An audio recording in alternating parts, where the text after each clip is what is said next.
veamos, nosotros dijimos, ya vimos cinemática y vimos dinámica. Y ahora vemos trabajo y energía. ¿Sí? Veamos cómo podemos conectar estas dos cosas, ¿sí? Y veamos que en realidad hay cosas que se pueden resolver con cinemática y dinámica, pero que son más fáciles si nosotros hacemos un planteo de trabajo y energía. ¿Sí? Entonces supongamos que tenemos un plano inclinado,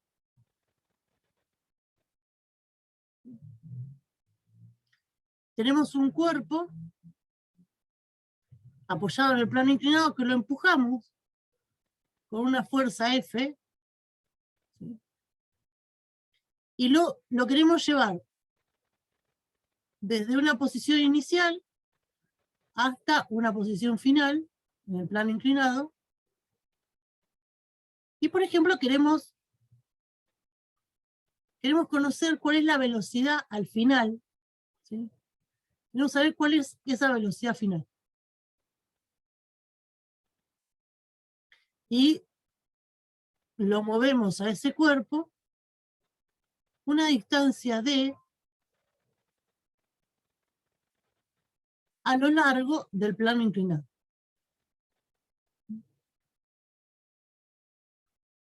Entonces, ¿cómo haríamos si usamos cinemática y dinámica? Bueno, supongamos que, para hacerlo más fácil, que la velocidad inicial es 0. ¿Sí? Entonces, ¿cómo hacemos para saber cuál es la velocidad final en el extremo superior del plano inclinado? Bueno, para calcular la velocidad final, ¿sí? Primero tendríamos que calcular cuánto vale la aceleración. ¿Sí? Entonces, ¿y cómo calculamos la aceleración? Y calculamos la aceleración usando dinámica.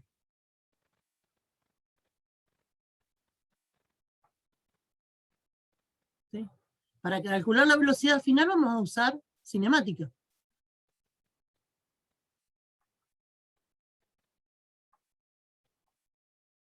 Entonces, primero calculemos la aceleración. Entonces, para calcular la aceleración, ¿qué hacemos?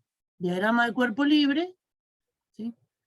Decimos, bueno, primero, la primera fuerza que siempre ponemos es el peso.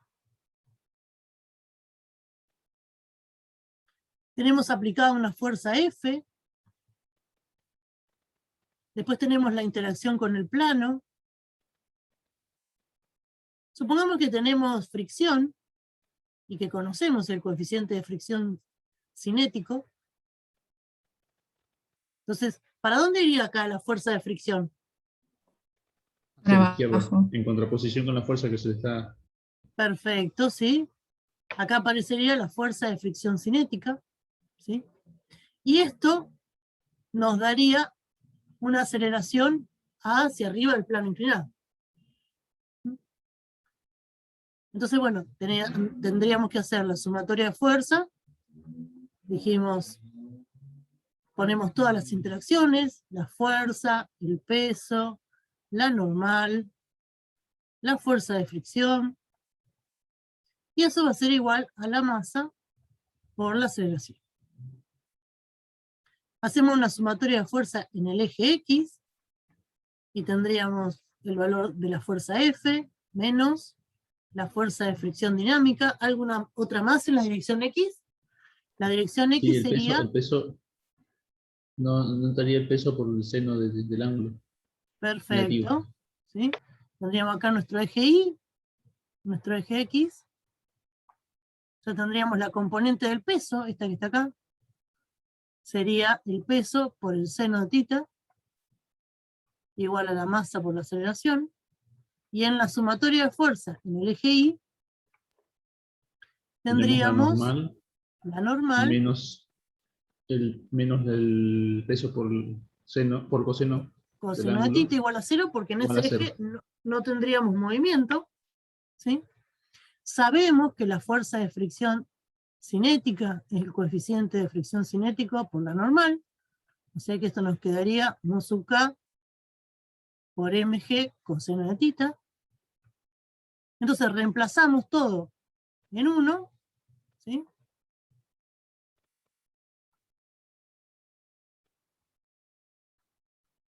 Y tendríamos la fuerza menos mu sub k mg coseno de tita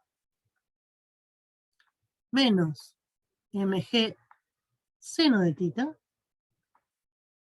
igual a la masa por la aceleración. Entonces ya sabemos cuánto vale la aceleración. Vale F menos mu sub k mg coseno de tita menos mg seno de tita. Todo esto dividido en. Ese es el valor, ¿sí?, de la aceleración en el eje X, que lo tenemos paralelo, que es un eje que es paralelo al plano inclinado, ¿sí? Entonces, si queremos, esta es una aceleración constante, ¿sí? La aceleración es constante. ¿Qué quiere decir? La aceleración no varía en el tiempo.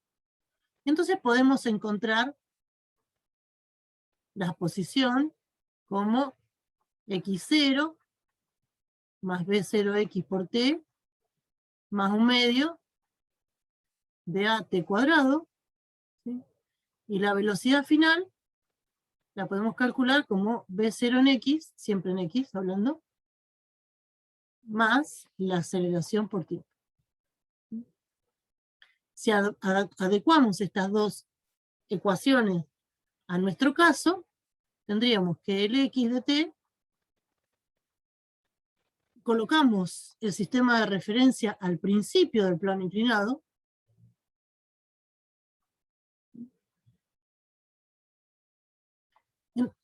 entonces tendríamos el x0 es 0, la velocidad inicial dijimos que parte del reposo, tendríamos acá un medio, me puse verde,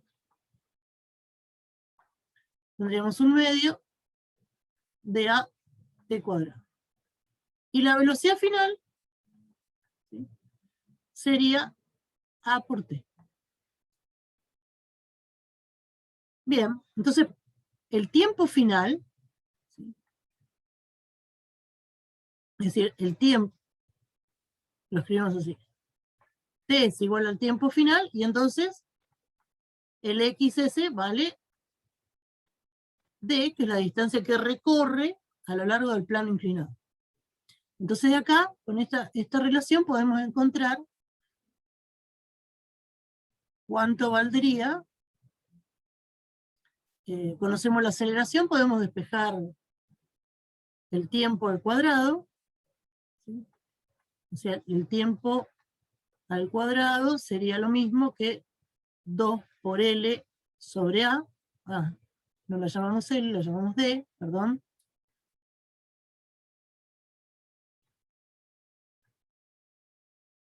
Y reemplazamos ese tiempo en la velocidad final. Entonces la velocidad final nos queda A por la raíz de 2D sobre A, que sería lo mismo que decir la raíz de 2A por D. ¿Se ve este paso? No.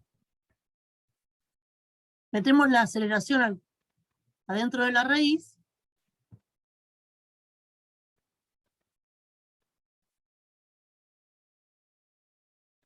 Entonces me queda, ahí está. Ahora sí. la raíz de A por 2D. Sí. Pero habíamos encontrado cuánto valía a través de la dinámica, habíamos visto cuánto vale, ¿sí?, el valor de la aceleración. Entonces la velocidad final, esa, nos quedaría de esta forma. 2 veces D por F menos mu sub K mg coseno de tita menos mg seno de tita dividido en M.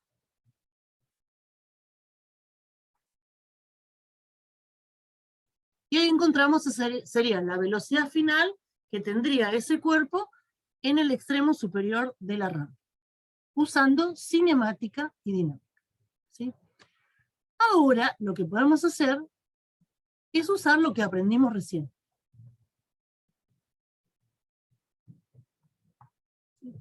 Lo que aprendimos recién, que es de trabajo de energía, dice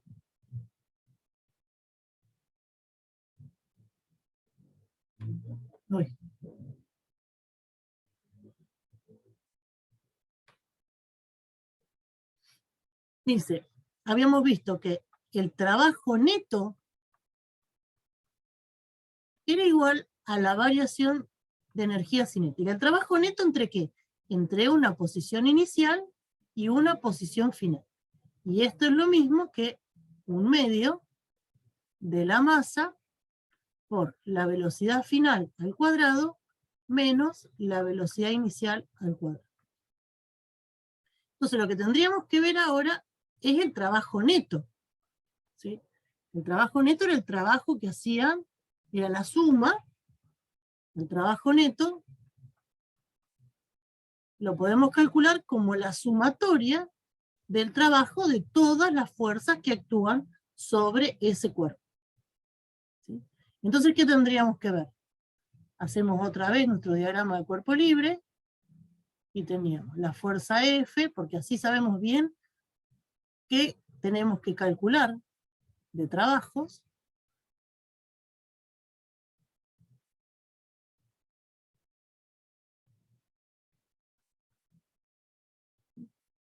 Y eso lo vamos a hacer que recorra, ¿sí?, una distancia D.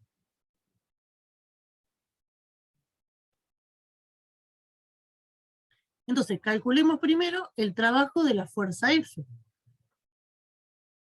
El trabajo de la fuerza F es la integral entre 0 y D del producto escalar de F por diferencial R. Acá el diferencial R es lo mismo. El diferencial R ahora nos vamos a acostumbrar cuando hagamos nuestro diagrama de cuerpo libre a dibujar de la misma manera que antes dibujábamos la aceleración, ahora dibujamos el vector diferencial R. Entonces, ¿esto qué sería? Sería la integral entre 0 y D del módulo de F por el módulo del diferencial R. ¿Quién es el diferencial R acá? La X. La X, perfecto. Por el coseno del ángulo, y entonces para estar bien seguros dibujamos la fuerza F y el diferencial. ¿Qué ángulos forman la fuerza Cero. F y el diferencial? 0. 0. Coseno de 0. Entonces esto lo podemos escribir como la integral entre 0 y D del módulo de F por el módulo del diferencial X, ¿sí? Y esto nos da, sacamos el módulo de la fuerza afuera de la integral, nos daría F, ¿sí? Sería la integral del diferencial X entre 0 y D, en módulo, y eso nos da F por D. ¿Sí? ¿Algún problema con eso? No. Bien. Entonces ahora podemos calcular el trabajo de la normal. El trabajo de la normal lo tenemos que escribir igual. Entre 0 y D de la fuerza normal escalar el diferencial R. Ahora, cuando la dibujamos la fuerza normal, dibujamos el diferencial R, ¿y qué vemos acá? Y que el ángulo que está formando con el perpendicular, plano así que el es... trabajo va a ser 0. Perfecto. Sí, se usa coseno, ¿sí?, de 90. Claro, entonces acá marcamos que tenemos un ángulo de 90, ¿sí? Entonces, por eso, cuando escribamos, esto sería la integral entre 0 y D, esto se hace 2 o 3 veces, o una vez alcanza, y el diferencial R sería por el coseno de 90. Y esto nos da 0. como era de esperarse, el trabajo de una fuerza que es perpendicular al desplazamiento da 0. Ahora calculamos el trabajo de la fuerza de fricción cinético, sería la integral entre 0 y d de la fuerza de fricción cinética por el escalar el diferencial R, y lo dibujamos. Tendríamos nuestra fuerza de fricción cinética, nuestro diferencial, ¿sí? Y entonces esto sería la integral entre 0 y d del módulo de la fuerza de fricción cinética por el módulo del desplazamiento, por el coseno de 180, ¿sí? Y acá aparece el signo negativo, ¿sí? Negativo. Trabajo de la fuerza de fricción, ¿sí? Entonces esto sería menos, otra vez, la fuerza de fricción sale fuera de la integral porque no depende de la variable, ¿sí? Y entonces esto nos quedaría menos mu sub k, mg, coseno de tita, ¿sí? Que sería el módulo de la fuerza de fricción, la integral por d, que sería la integral del diferencial R entre 0 y d. ¿Sí? Entonces ahí ya tenemos un trabajo. Después tendríamos el calcular el trabajo del peso, que sería la integral entre 0 y d. Profe, una consulta. Del peso por diferencial R, ¿sí? Y entonces ahora dibujamos el peso, dibujamos el diferencial R, ¿sí? Y si nos fijamos, nosotros a la fuerza peso la podemos ver descompuesta en dos direcciones. ¿Sí? Una que es un componente perpendicular al diferencial R que no realiza trabajo, ¿sí?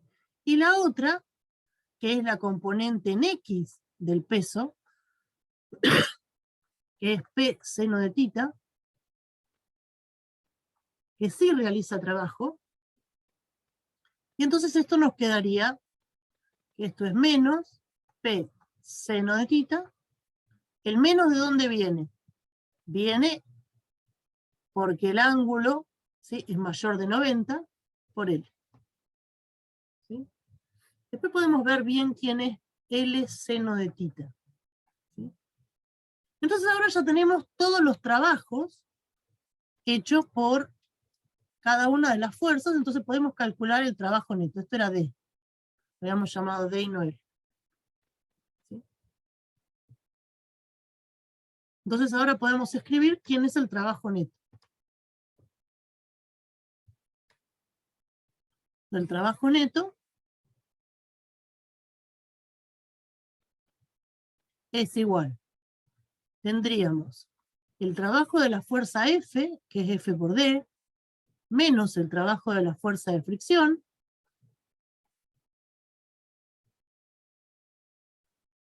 menos el trabajo del peso,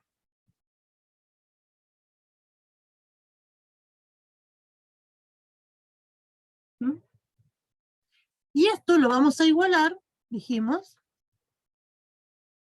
el trabajo neto era igual a 1/2 de la masa por la velocidad final al cuadrado menos la velocidad inicial al cuadrado. Esta era 0, entonces acá nos quedaba 1/2 de la masa por la velocidad final al cuadrado. Si igualamos estas dos expresiones, nos queda que la velocidad final es 2 veces F de menos mu sub k mg coseno de tita d menos mg seno de tita por d dividido la masa raíz. Y que es la misma expresión, ¿sí?, que encontramos antes. ¿Sí? Fíjense que como era de esperarse, no podíamos encontrar otro valor diferente. Es decir, la velocidad final calculada usando cinemática y dinámica nos da el mismo resultado que haciendo trabajo de energía.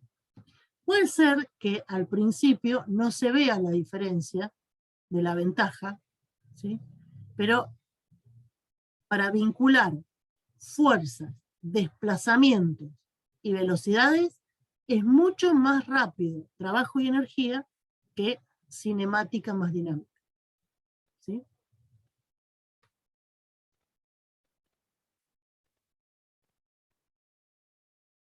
Miremos un poquitito más el trabajo de la fuerza-peso, ¿sí? Entonces miremos el esquema. ¿Quién es D seno de tita? Esto que está acá, eso es D seno de tita, ¿sí? Y habíamos visto recién en la teoría que el trabajo del peso es igual a Pero la energía potencial variación de energía eso, potencial gravitatoria, ¿sí? y eso va a cambiar la altura donde esté Claro, el bloque. es mucho más sencillo evaluar el trabajo del peso a través de la energía potencial gravitatoria y no hacer la integral. Porque yo digo, bueno, ¿quién es la variación de energía potencial gravitatoria? Tiene siempre la misma expresión. mg h final menos h inicial. ¿Sí? Entonces, fíjense, el h inicial, esto que tengo acá, ¿quién es? Esto es delta h, que es lo único que a mí me interesa. Por eso, si bien la energía potencial gravitatoria está definida en función de la altura, ¿sí? Lo que interesa no es la energía potencial gravitatoria en un punto, sino el cambio de energía potencial gravitatoria. Con lo cual, si a mí me interesa el cambio de energía potencial gravitatoria, lo que me interesa es el cambio de altura, ¿sí? Para poder evaluarlo. Entonces no importa desde dónde lo mida yo. El cambio de la altura es independiente del sistema de referencia, ¿sí? Entonces acá lo que vemos es que la variación de energía potencial gravitatoria, fíjense, el cuerpo sube. Si el cuerpo sube, el cuerpo gana energía potencial gravitatoria, ¿sí? Y entonces esto me queda mg. ¿Quién es la diferencia de altura? La diferencia de altura es d seno de tita. Entonces, el trabajo del peso me queda menos mg por d seno de tita. ¿Sí? Es más simple evaluar el trabajo del peso a través de la variación de energía potencial gravitatoria, porque solo tengo que mirar la variación de altura, ¿sí? Que tener que analizar el trabajo de la fuerza-peso, ¿sí? Es más simple, porque la energía potencial gravitatoria solamente depende del valor inicial y final de altura, ¿sí? Entonces es más sencillo.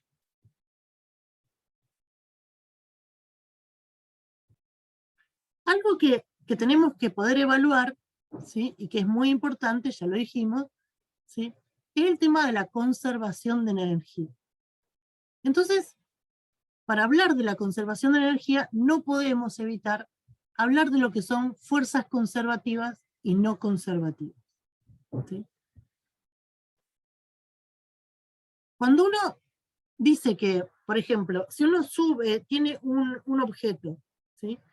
Y lo pone en una posición más alta y después lo suelta. ¿Sí? Yo levanto un cuerpo a una altura h y lo suelto. ¿Qué le va a pasar a ese cuerpo?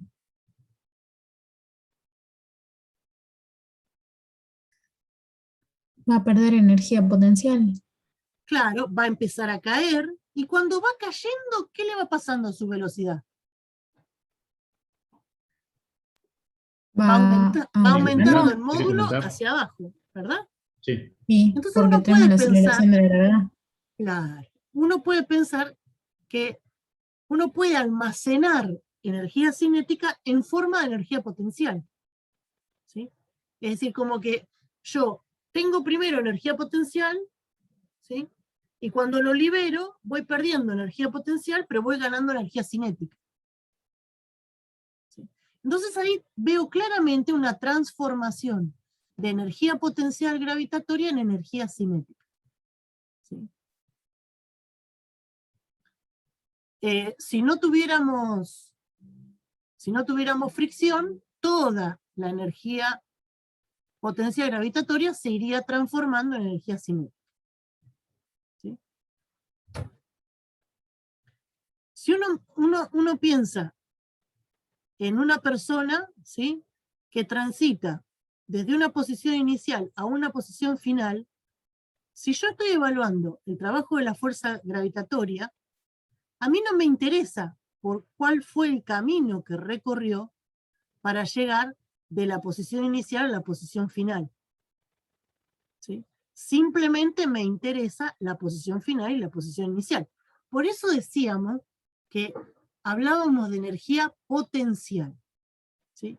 Es decir, cuando uno dice energía potencial, se refiere a que es una energía que depende solo de la posición. No depende de cómo llegó a esa posición. Si fue por una montaña o si fue por un valle, o si fue por un plano inclinado. ¿Sí? A mí lo único que me interesa para el trabajo de la fuerza gravitatoria es la diferencia de altura que hay entre la posición inicial y la posición final. ¿Sí?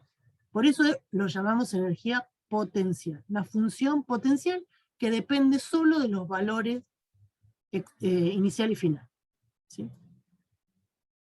Entonces, ese tipo de fuerzas, cuyo trabajo depende solo de la posición inicial y final, define un tipo de fuerzas que se llaman fuerzas conservativas.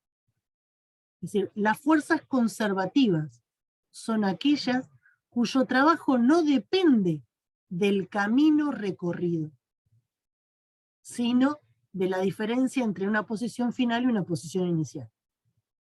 Por ejemplo, si yo evaluara la fuerza de fricción, no es lo mismo que recorra un camino largo que recorra un camino más corto, porque cuanto más corto es el camino, menos trabajo de fricción voy a tener, porque el trabajo de fricción depende del camino que yo haya seguido.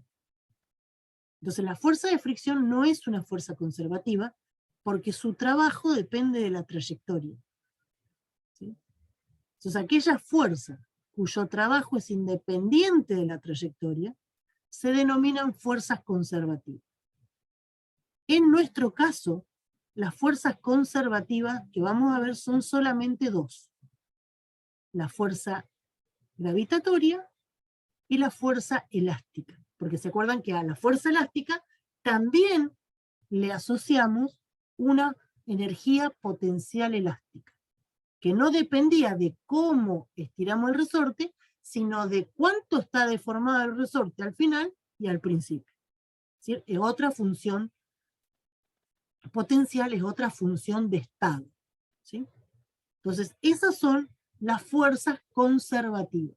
Una característica que tienen las fuerzas conservativas es la reversibilidad del proceso. ¿Sí? Es decir, yo puedo acumular energía potencial gravitatoria, ¿sí? Hago trabajo, aumento la energía potencial de ese cuerpo, y después, si la libero y vuelve a recorrer el mismo camino, ¿sí?, estaría en la misma posición, ¿sí?, sin pérdida de energía. Eso se puede hacer con la energía potencial gravitatoria o con la energía del resorte. Entonces, cuando uno habla de una fuerza conservativa, esa fuerza tiene su trabajo caracterizado por tres, ¿sí?, dice, el trabajo realizado por una fuerza conservativa sí tiene siempre las siguientes propiedades. Se puede expresar como diferencia entre valores iniciales y finales de una función energía potencial. Eso quiere decir, toda fuerza conservativa tiene asociada una energía potencial, ¿sí? Eso uno lo puede escribir así. El trabajo de una fuerza conservativa, ¿sí?, es igual a la variación de la energía potencial de esa fuerza conservativa cambiada de sí. Acá solamente vemos dos, que es la gravitatoria y la elástica. Cuando lleguen a física 3 van a ver una tercera fuerza conservativa, que es la fuerza electrostática, y tiene asociada una energía potencial electrostática. Esa energía potencial electrostática, evaluada por unidad de carga, es lo que nosotros llamamos diferencia de potencial. Esos son los 220 volts que hay en un enchufe, ¿sí? Esa es una energía potencial por unidad de carga. Las fuerzas conservativas, el trabajo de las fuerzas conservativas es reversible. Por ejemplo, una fuerza de fricción no realiza trabajo reversible. ¿Por qué es eso? Porque cuando uno mueve el cuerpo, ¿sí?, y ese cuerpo roza, ¿en qué se transforma ese trabajo de la fuerza de fricción?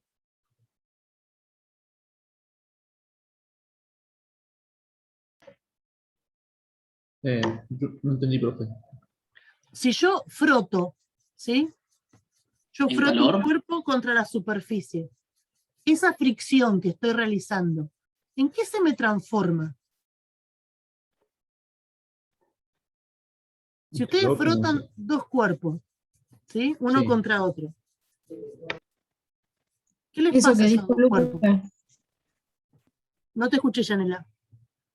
lo que dijo Lucas recién, que no, al final no lo dijo, Se genera calor. Claro, es calor, ¿sí? Es decir, yo froto un cuerpo contra otro, ¿sí?, y genero calor. Ahora, si yo caliento esos dos cuerpos, no voy a conseguir que un cuerpo se mueva arriba del otro. Eso me dice que el sistema no es reversible, ¿sí? Otra cosa que tienen los trabajos de la fuerza conservativa es que la trayectoria no depende de la trayectoria, solamente de los puntos iniciales y finales, ¿sí? Eso tampoco lo tiene la fuerza de fricción, porque cuanto más largo sea el trayecto que froto yo, que roza un cuerpo sobre otro, realizando trabajo, su fuerza de fricción, ¿sí?, más grande va a ser el trabajo cuanto más largo sea. Si no depende de los extremos, depende de la longitud del cuerpo, de la trayectoria, ¿sí?, de la trayectoria. Dice, y si los puntos inicial y final son el mismo, y es una fuerza conservativa, el trabajo es cero. Eso lo van a ver en análisis 2. Lamentablemente es un tema que está muy al final, ¿sí? Fíjense que nosotros estamos calculando una integral a lo largo de una línea, ¿sí? Eso es lo que ustedes van a conocer como la integral curvilínea, ¿sí?, de f diferencial r. Entonces, si la fuerza es conservativa, ¿sí?, el trabajo de una fuerza conservativa a lo largo de una curva cerrada, ¿sí?, y se dibuja con el signo de la integral y un círculo con una flechita que está cerrado, si la fuerza esa es una fuerza conservativa, a lo largo de una trayectoria cerrada, eso me da cero. Esta es la definición más general de una fuerza conservativa, porque esta definición implica el resto. Nosotros acá las escribimos todas, pero uno podría decir que una fuerza es conservativa si la integral a lo largo de una curva cerrada da 0, ¿sí? Del trabajo. Con esta expresión así muy elegante de la matemática, estaríamos diciendo todo lo que dijimos arriba. ¿Sí? Vuelvo a repetirle, para nuestro caso, las únicas fuerzas conservativas que vamos a ver van a ser la fuerza peso y la fuerza elástica. Una pregunta que uno se tiene que hacer es si una fuerza conservativa, el trabajo es siempre negativo. Y la respuesta es no. Porque la fuerza F, esa con la que nosotros empujamos el cuerpo, ¿sí? También es una fuerza no conservativa. Pero esa fuerza, al contrario de la fuerza de fricción, le entrega energía al sistema. Entonces, esa también es una fuerza no conservativa, pero es una fuerza no conservativa motora. ¿Sí? Entonces vamos a tener como fuerzas no conservativas dos tipos. Las fuerzas disipativas, que son las que consumen energía de ese cuerpo, ¿sí? Eso se va a disipar, es una energía que se pierde en forma de calor. ¿Sí? Y después las fuerzas no conservativas que aumentan la energía mecánica, que son las fuerzas motoras. ¿Sí?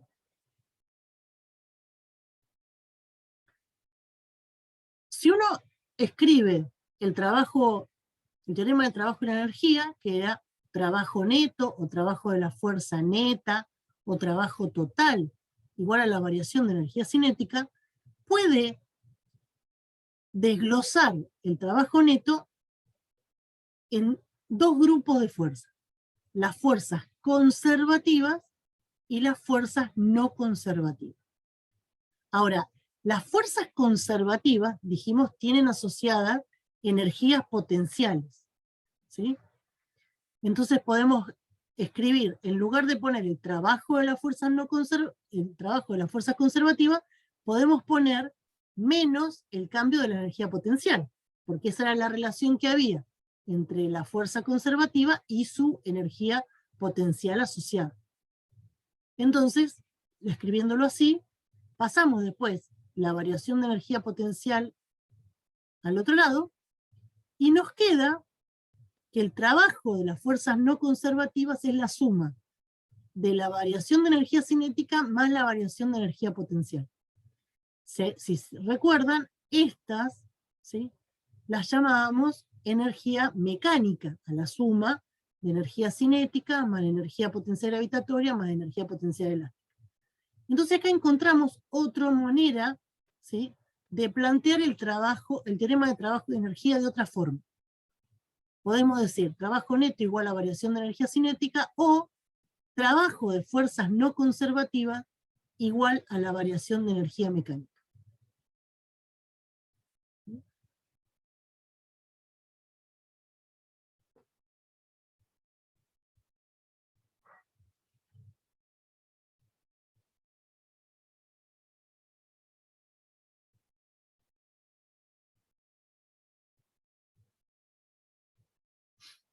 ¿Qué hora es? Bien.